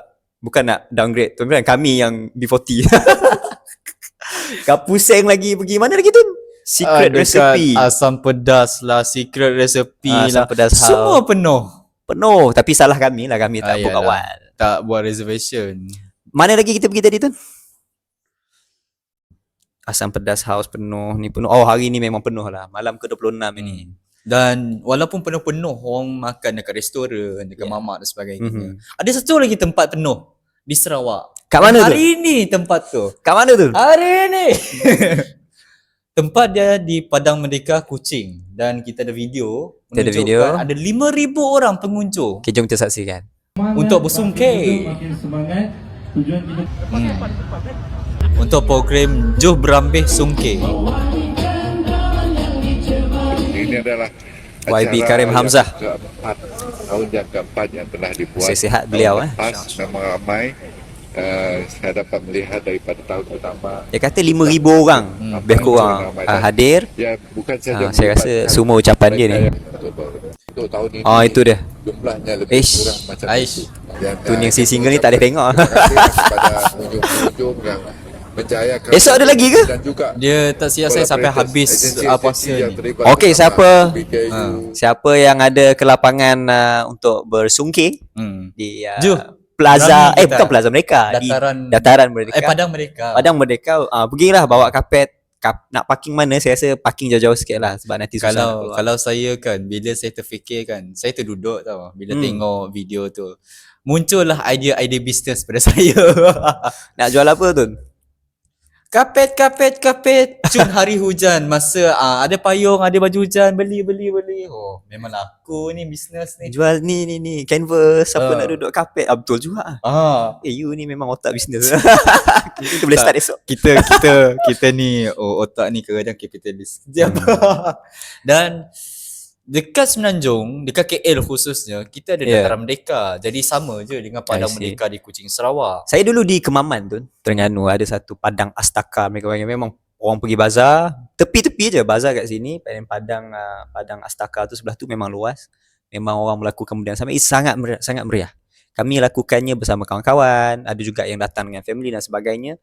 Cuma kat Sarawak ni tu, maghrib kita agak laju. Jadi macam last time saya cuba berbuka di pantai.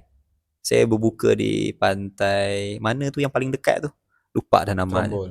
Kan Trombol paling jauh. Damai. Kan Damai. Pasir Panjang Pasir Pandak. Pasir Pandak. Oh, dekat rumah Hamid.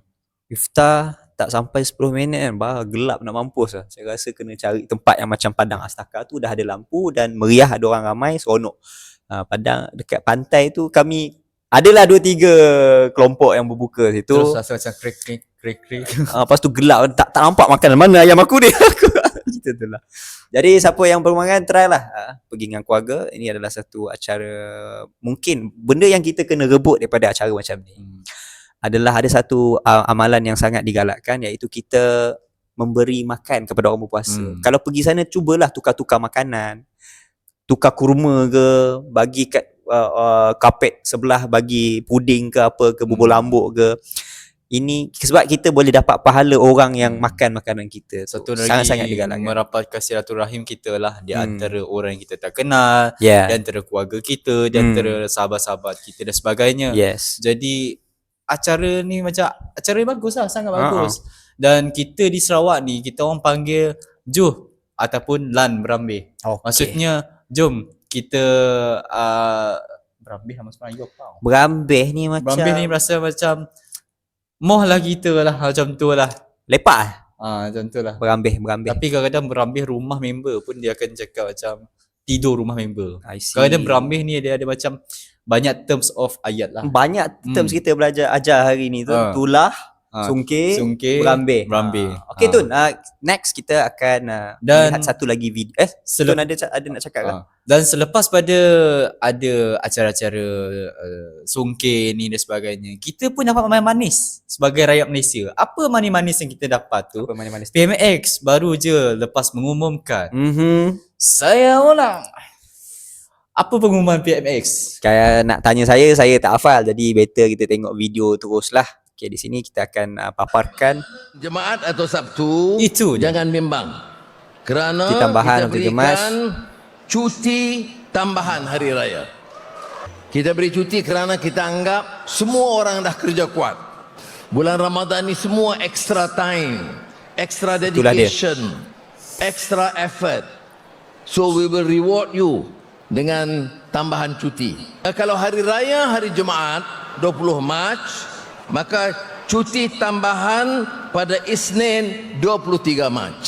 Kalau hari raya Sabtu 21 Mac, cuti tambahan hari Jumaat 20 Mac. hari Jumaat. Yeay, cuti. So, jap saya nak cuba faham. Kita kat Sarawak. Jumaat 20 Kita Sarawak Raya awal sehari. Benda saya. Tu jangan. Tak, kecuali Sabah dan Sarawak. Sampai ke habis episod. Semua raya lambat kecuali Sabah dan Sarawak.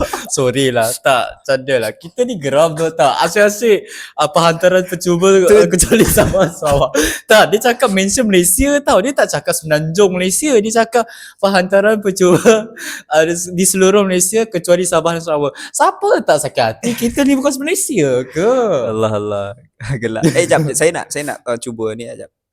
Esok 17 Isnin. Lepas tu Selasa 18 cuti hari Rabu. 18 tu cuti. Belum raya lagi. Belum. So 19 masih Ramadan. 20 Khamis Jap. 20 Jumaat. 20 Jumaat. Macam tak. Betul lah 20 Jumaat. Kalau raya Kalau jatuh raya pada hari 20. Jumaat 20 hari bulan. Jadi kita Okey, akan dapat faham. cuti 21 pun cuti ke hari Sabtu? Awak dengan PMS ni. saya rasa ada salah tulis. Tapi extra cuti lah. Okey, macam tu lah. Saya nak kira balik. 17, 18, 19 hari Rabu. 20 hari Khamis. 20 hari Khamis. 20 hari Jumaat. Betul lah, baru je tengok 16. kalender ni. 17 Isnin. 18 Selasa. Ni dah 17 Selasa, hari tu 16. Jam pukul berapa tu? Oh benar je, kita dah 17 dia nak. Oh, 16 betul lah, kita tarikh kita recording pukul 12 malam So Isnin, ni dah Isnin dah 16. Selasa 17. 17. Selasa 17. Jadi Jumaat 20. Jadi 21 ya hari Sabtu. So 23 ya Isnin depan. Okey, jadi Isnin tambahan sia kalau Jumaat cuti, Jumaat raya. Dan cuti Jumaat kalau Aidilfitri Sabtu. Mudahnya macam ni lah. Kalau raya Jumaat cuti Isnin depan, kalau raya raya Sabtu cuti Jumaat ya. Kepada pekerja-pekerja lah. Sekolah dah cuti lama dah. Jadi tu insya-Allah saya rasa ini kenapa rasa pening tu? saya pun tak tahu. Kami rasa macam ya Allah pening juga. Tak, sebab kita nak tahu hari tu je sebenarnya. Itulah. Tapi selamat bercuti kepada semua. Drive safely. Tunggu sabar. Kenapa?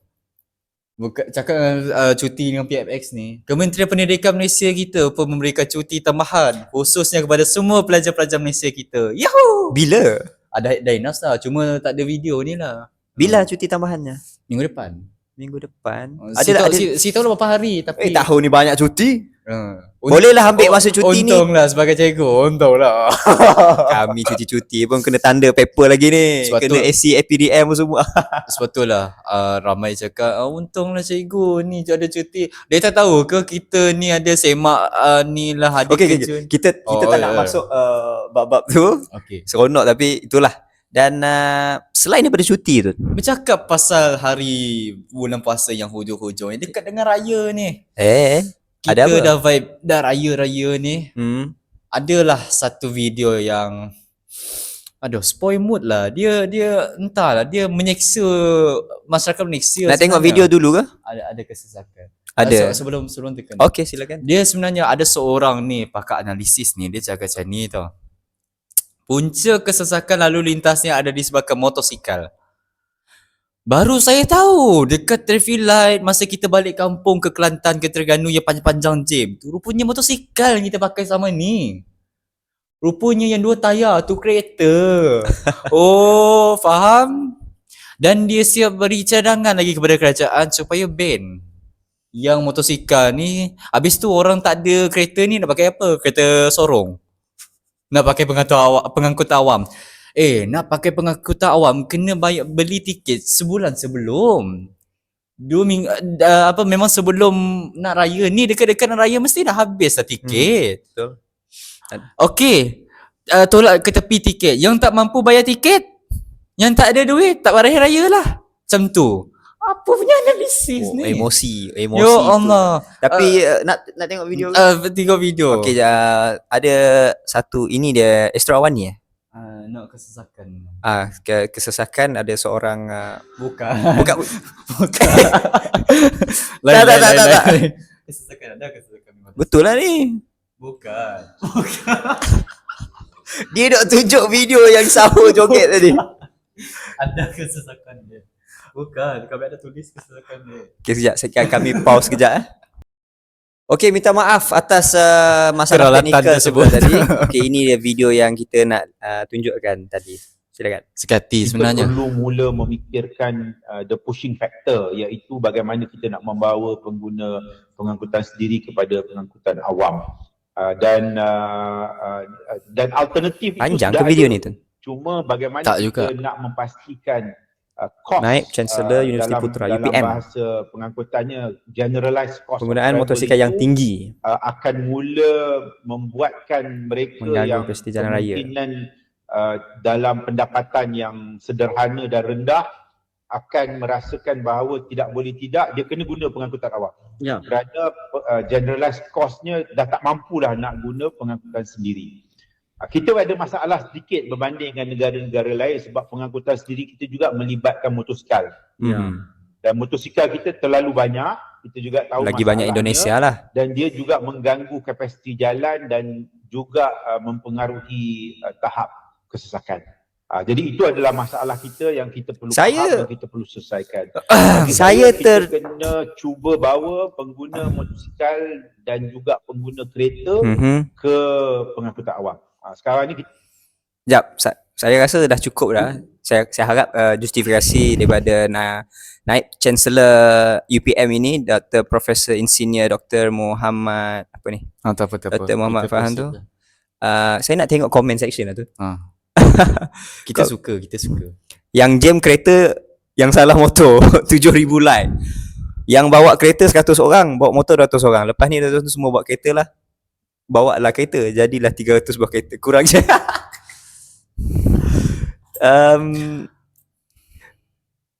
Apa ni? Okay, start esok aku bawa kereta pergi kerja seorang-seorang. Saya lihat ni ada tapi ni ada anjing bukan dalam bentuk astaghfirullahalazim. Ini tak baik lah. Tapi kita Okay, cukup. Tapi nak katanya saya rasa debatable. Tajuk yang debatable. Orang yang naik motosikal ini pergi raya ni sudah tentu dia apa orang kata ada itu kenderaan yang salah satu kita kata kenderaan yang paling murah berbanding kereta mahal. Tapi dalam sudut traffic jam tu saya juga bersetuju. Dia punya suggestion tadi daripada Naib Chancellor UPM tu kata jangan naik motosikal, naik pengangkutan awam. Tapi the same time kita juga boleh kata yang naik kereta ni jangan naik kereta, naik pengangkutan awam. Tak apalah, saya rasa ini benda kecil je pun. Tun, ada apa-apa tu nak tambah sebelum kita ke seterusnya? Jangan sesekali kita nak bagi statement benda yang tak ada logik akal. Kadang-kadang kita tengok data analisis tak semestinya mengiyakan perkara yang real life situation. Saya sering sebenarnya berhadapan dan bekerjasama dengan orang-orang yang sangat taksub dengan data, tetapi kurang di lapangan. Kerana mereka tidak analisis di lapangan. Mereka hanya berdasarkan data semata-mata dan data tersebut bukannya accurate, bukannya benar. Yang kedua ialah berkenaan dengan logik akal. Saya sering dalam podcast kita selalu sebut, bila orang tambah kaya, dia tak fikir pasal orang lain. Dia ingat orang pakai motor ni, orang senang ke? Harga tiket bas berapa? Motosikal Ducati tu orang senang kot. Itu lain level lah. Tapi kebanyakannya pakai motosikal yang Kebanyakan biasa-biasa. orang pakai motosikal sekarang adalah orang yang kurang berkemampuan. Orang tersebut komitmen yang banyak. Orang tersebut baru memulakan kehidupan yang baru. Orang tersebut dia tak ada duit yang lebihan. Harga tambang bas dah berapa? Daripada dia bayar duit minyak dia. Dia bayar duit minyak dia pun tak beratus pun. Ulang alik. Daripada dia bayar beratus-ratus untuk pengangkutan awam macam bas dan sebagainya, dia boleh lagi berjimat cuma untuk dia makan, untuk dia dan sebagainya. Tetapi inilah berlaku di Malaysia, yang di mana kita memberikan satu cadangan yang tidak memasukkan logik akal. Yang di mana saya baru tahu yang James selama ini di traffic light yang bersusun panjang-panjang seperti ini bukanlah kereta tetapi motosikal. Cadangan tersebut, janganlah memberi cadangan kita ialah motosikal sahaja yang kita mampu beli. Kita ialah nanti kalau rakyat Malaysia banyak beli kereta, nanti disalahnya kereta. Kalau rakyat Malaysia banyak beli motosikal, disalahnya motosikal. Kenapa pengangkutan awam kita tak efisien? Disebabkan kita tidak fokus berkenaan sistem pengangkutan jalan raya. Yang di mana di Sarawak khususnya, di Sarawak di setiap stesen-stesen bas, di setiap perhentian-perhentian bas tidak ada jadual langsung yang menyatakan bas ini ke mana, bas ini ke pergi datang pukul apa, balik pukul apa, bas nombor berapa. Di stesen di Sarawak ke? Yang bas pink tu? Tak kisahlah, setiap stesen ataupun setiap bus stop di Sarawak tak ada pun indikator-indikator tersebut. Tak silap saya mereka guna apps tu. Saya sendiri tak ada ni. Mungkin kita boleh sama-sama keluar, kita jelajah guna bas pink, kita rasa. Tapi tentang isu motosikal ni lah, pengangkutan transport kalau kat KL tu boleh lah nak kira kan, itu pun sesak dah. Tapi kalau kat Sarawak ni kita masih lagi belum capai tahap yang efisien untuk semua menaiki. Tapi itulah dia KL semakin sesak, apa kena buat. Dia punya tajuk kepada Astro Awani ni, KL makin sesak, apa kena buat. Saya rasa berbanding, yalah Hatun dah cerita panjang lebar. Saya rasa mungkin hujah yang dinyatakan oleh Naib Chancellor ni bukan dipatahkan oleh cendekiawan lain, rakyat Marhin yang bantah dia. Dan saya rasa kalau baca semua komen memang agak seronok lah, agak kelakar juga. Tun? Berkenaan dengan KL semakin sesak, apa inisiatif kita selain pada kita menaik taraf pengangkutan awam dan sebagainya? Ada satu cadangan yang buruk, ada satu akta yang di mana ada sebuah negara ni, saya tak ingatlah, yang di mana mereka menaikkan semua harga kereta mereka, semua harga motosikal mereka, dan rakyat hanya mampu menggunakan pengangkutan awam. Dan disebabkan dengan pengangkutan awam itulah orang menunggu bas beratur ramai sangat. Orang menunggu LRT monorail sangat-sangat ramai. Disebabkan kerajaan membuat satu inisiatif, mereka menaikkan semua harga kereta sangat mahal dan semua harga motosikal sangat mahal. Tetapi kita taklah meminta kerajaan untuk membuat satu akta tersebut. Kalau nak bertahan lagi 5 tahun, janganlah buat. Kalau tak nak tahan 5 tahun, nak tahan 1 tahun ke 6 bulan je ke, bolehlah buat cadangan tersebut, tengok siapa guling. Boleh jadi penasihat politik kepada PMX. PMX sekarang jangan buat macam tu. Buruk. Nanti pembangkang semua cakap PMX. Ni teruk ni. Aku dah cakap jangan undi dia. Korang undi dia. Jangan PMX. Saya cadang jangan. Jadi tolonglah jangan buat statement yang luar pada dek akal. Memanglah kita nak mencegah macam mana KL nak sesak, tapi janganlah kita sewenang-wenangnya, senang, kita ban motosikal. Tak payah pakai motosikal, guna pengangkutan awam. Saya Tak sebenarnya- semua benda kita kena guna pengangkutan awam. Habis tu kita beli banyak barang, nak beli durian misalnya. Ingat bas nak terima ke? Ingat LRT nak terima ke? Habis tu nak pakai apa? Jalan kaki, balik ke balik ke rumah, balik ke kondo masing-masing. Macam tu ke? Tak semuanya barang kita nak kena fikir ni. Semua benda ada pros and ada cons dia. Dan saya haraplah di Sarawak ni minta tolonglah Kementerian Pengangkutan Awam di Sarawak, tolong lakukan kerja anda untuk menaik taraf di setiap bus stop di penghentian bas di Sarawak ni lah. Khususnya kita berilah satu jadual yang khusus di mana bas nombor apa yang datang, pergi mana, destinasi ke mana, ke destinasi yang ke mana. Lepas tu pukul apa dia datang, pukul apa dia pergi. Yang tu kita akan buat homework tu. Biarlah. Sebab saya rasa kita belum lagi buat apa-apa kajian, tapi saya dah buat kajian lah. untuk pengguna level beginner, maksudnya dia tidak membantu kepada pengguna yang belum tahu apa-apa tentang bas. Dia tak kata suruh download apps ni ke, tak ada QR code dekat mana-mana untuk check bas ni gimana pukul berapa. Saya tak tahu ada ke tidak. Nanti kita akan check lah. Kita akan KIV untuk episod yang akan datang. Jadi itulah dia. Satu lagi. Ada satu lagi. Memang tak puas hati betul tu dengan profesor ni. Satu lagi. Kalau bas ni janganlah kita bagi QR untuk bayar ke apa, jangan. Nak macam ni KL, Rapid KL, bas Rapid KL. Dia tak terima cash tau. Dia ada satu kad khusus untuk tambang bas tu. Habis tu kalau foreigner, orang-orang bukan tempat KL tu, dia nak pakai bas, tak dapat pakai bas lah sebab tak ada Rapid KL punya khas khusus kad tu. Kadang orang yang tak ada kad atas Enggo pun tak boleh juga pakai. Yang tu pun Tun dah buat homework belum untuk check? Saya dah settle. Okay, kita KIV. Kita KIV. Sebab saya tak pernah guna bas Madani yang pink tu. Tun juga belum pernah lagi. Sebab student saya ada naik. And they were happy about it. Dia pergi macam-macam tempat. Saya tak tahu macam mana dia check jadual tu, tapi dia kata guna apps. Dan dia boleh check koordinasi pergerakan bas tu live dekat mana, macam kita buat live dan sebagainya.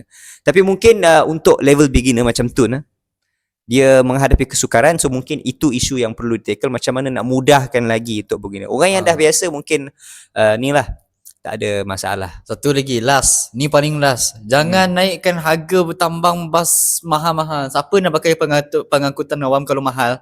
Nak guna ke? Walaupun RM3, walaupun RM4, RM5, mahal tu. Untuk orang yang tak berkemampuan. Tak boleh ke RM1 ke, kalau jauh sangat RM2 ke. Sebih pandai dah kerajaan tanggung. Nak implement rakyat menggunakan pengangkutan awam, kenalah tanggung. Berani buat, berani tanggung lah. Jadi kerajaan tolonglah jangan naikkan pengangkutan awam. Kalau nak buat QR, itu buat option lain. Kalau nak bayar bank, scan Alwave ke, nak buat option lain. Kalau nak bagi cash pun buat option yang ada. Sebab tak semua orang tua dia advance, tak semua orang dia ada kemudahan tersebut. Jadi kita sediakan semua jenis cara pembayaran, kaedah pembayaran.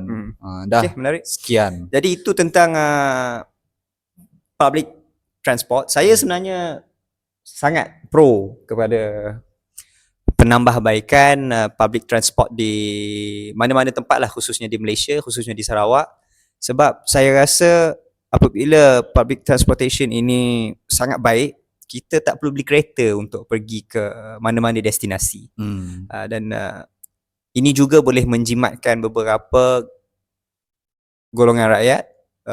Tak perlu dia bersusah payah dengan loan, hutang kereta dan sebagainya. Dia boleh fokus kepada pembayaran untuk rumah sahaja, dan masih boleh bergerak ke tempat ini dan ke sini ke sana, dan juga masih boleh pergi ke tempat kerja, masih lagi boleh menghantar anak ni. Mungkin susah sikit kot kalau anak dia kecil, tapi kalau anak dah besar sikit, anak boleh pergi sekolah sendiri, tak perlu kepada van, bas dan sebagainya. Tapi itu adalah satu impian yang mungkin mengambil sedikit masa, kita harus sabar untuk penambahbaikan Sarawak khususnya. Kita doakan agar kita ni dekat Kota Semarahan tu InsyaAllah dijangka siap pada 2000, tak sure lah. Hujung tahun ni lah. Hujung tahun ni ke 2029? Dia antara jalan ART tu, kalau estimate awal dia, hujung tahun ni yang stesen yang cepat siap lah. Di hujung tahun ni ke hujung tahun hadapan. Okay. Hujung tahun ni ke awal tahun hadapan. Tapi kalau lambat disebabkan hujan ke, disebabkan apa ke dan sebagainya untuk sebab delay tu, dia akan bukan untuk satu Sarawak tau. Untuk kawasan Semarahan ke Kuching dan sebagainya yang pendek ni je, ambil masa dalam paling lambat lah awal 2028, hujung Awal 2027 dan sebagainya. Dan sekarang pun kita tengok ada banyak progres lah di area Darul Hana di Jabatan. Yes. Kita orang panggil jalan Masjid Darul Hana lah.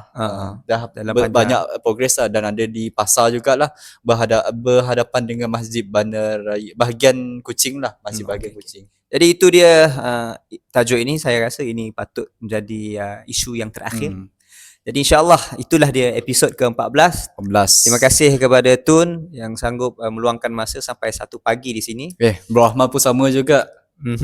Jadi selamat mengejar malam Lailatul Qadar untuk muslimin muslimat di luar sana. Semoga dinasibkan untuk bertemu dengan Lailatul Qadar malam 1000 lebih baik daripada 1000 bulan. Semaan dengan 83 tahun, mungkin lebih lagi.